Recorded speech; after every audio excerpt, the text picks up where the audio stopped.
Wakil Menteri Luar Negeri Amerika Serikat Christopher Landau menyatakan penyesalan atas penggerebekan imigrasi yang membuat lebih dari 300 pekerja asal Korea Selatan ditahan di negara bagian Georgia.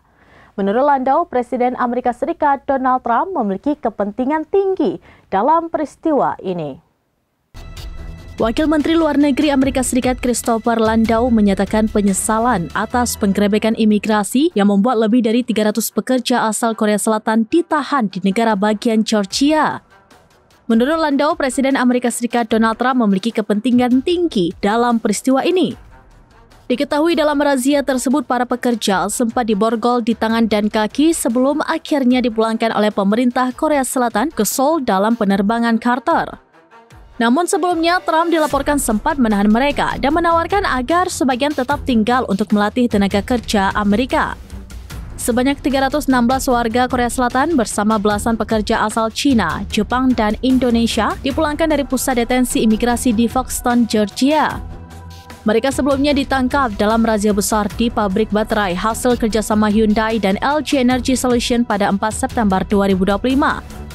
Suasana haru mewarnai kedatangan mereka di Bandara Incheon, Korea Selatan pada Jumat 12 September 2025. Namun banyak di antara mereka masih trauma.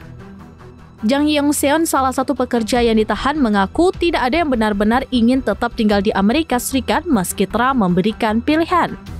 Seorang pekerja lain yang tidak mau disebutkan namanya menggambarkan kondisi buruk di pusat detensi.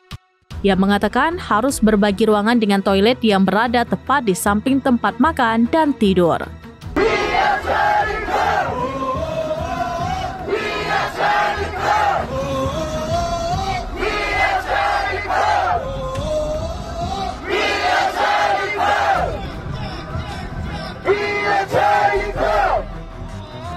Demikian informasi terkini Syedar Alun. Saksikan terus beragam informasi lainnya. Jawab, like, dan share seluruh akun serambinews.com. Download Tribun X sekarang. Menghadirkan lokal menjadi Indonesia.